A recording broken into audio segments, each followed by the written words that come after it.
Hey everyone! Welcome back to the channel, where we dive into the juiciest moments from Grey's Anatomy. Now, we know this show has given us all the drama, steamy hookups, and heart-pounding surgeries, but today we're flipping the script. Instead of the chaos, let's focus on the softer side of things. The first dates that had us all saying "aw."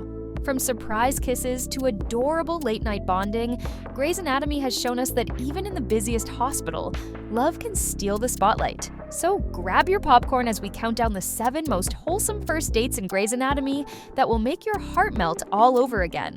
Starting at number 7, we have April and Matthew. April and Matthew have had a roller coaster relationship. Jackson ruined their wedding by confessing his love for April in front of everyone. I love you, April. I always have.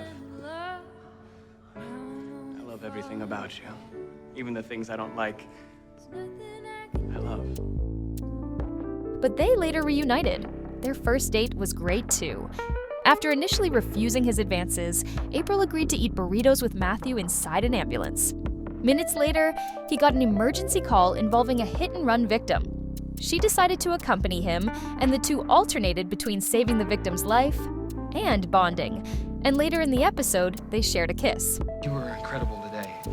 You are incredible. And, I like you. Just thought I should say that. So you knew, because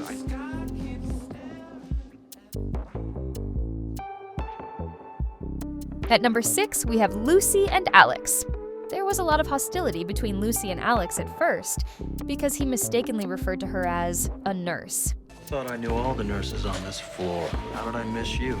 I'm Dr. Lucy Fields. I delivered that gorked baby, so thanks for the heads up. I'll talk to the transplant coordinator, but now you need to leave. When he apologized and asked her out in an elevator, she refused. After that, he felt totally intimidated by her, even though she kept hoping he'd ask her out one more time.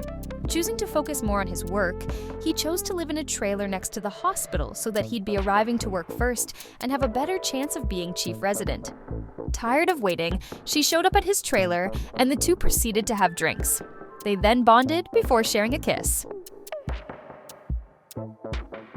And at number 5, we have Callie and Erica. Callie and Erica's first date is an important one, because it's what made Callie discover her sexuality. After noticing how close the two were, Mark kept urging Callie to try dating Erica. Started yesterday. Or you can finish what you started. She eventually approached Erica and kissed her. Though Callie was confused at first about her newfound sexuality, she soon became addicted to Erica, with the two being good together until Erica quit. Coming off at number 4, we have Winston and Maggie. Winston developed a crush on his superior, Maggie Pierce, on the very first day of his residency. He dilly-dallied in asking her out, and she eventually left for Seattle. I have had a crush on you since my first day of residency. But you were my chief, even though I'm older than you, which just made me crush harder. He thought his chance was gone, but then he met her at a conference. There, they had a great date, which culminated in them getting intimate. After being in a long-distance relationship for a long time, Winston moved to Seattle to be closer to her.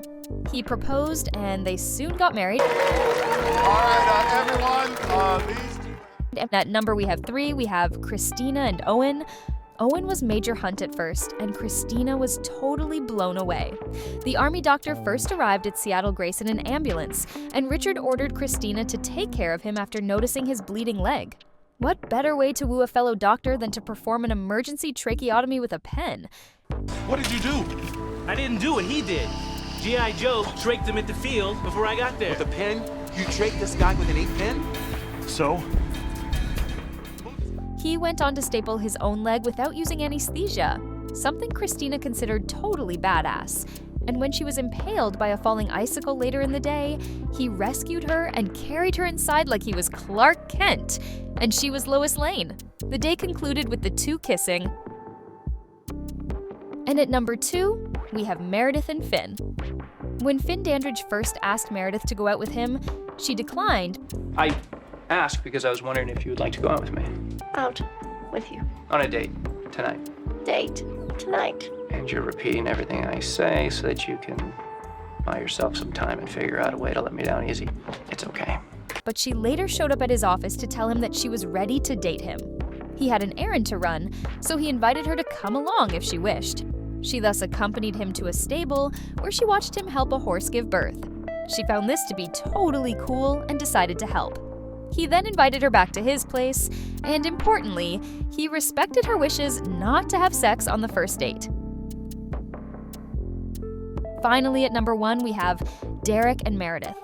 The best couple in the series also had a rather interesting first date. The two met at Emerald City Bar, aka Joe's, where Derek did his best to seduce her. She was hesitant at first, but she eventually gave in to his charms. Ultimately, the two ended up sleeping together. In the morning, there was some awkwardness, but Derek made sure to make small talk. Derek. Derek. Right, Meredith. Meredith. Yeah. Nice meeting you. Bye, Derek. His actions proved that what happened wasn't just a one-night stand to him. He wanted to know her better. Even though Meredith continued playing hard to get, he pursued her until she agreed to date him. And there you have it. 7 of the most wholesome first dates that made us smile, swoon, and believe in love all over again. Whether it was over a meal, a heart-to-heart, or a spontaneous adventure, these moments showed us that even amidst the chaos, love can find a way. Now it's your turn. Which Grey's Anatomy first date is your favorite? Let us know in the comments below. And don't forget to like, subscribe, and stay tuned for more Grey's Anatomy content. See you next time!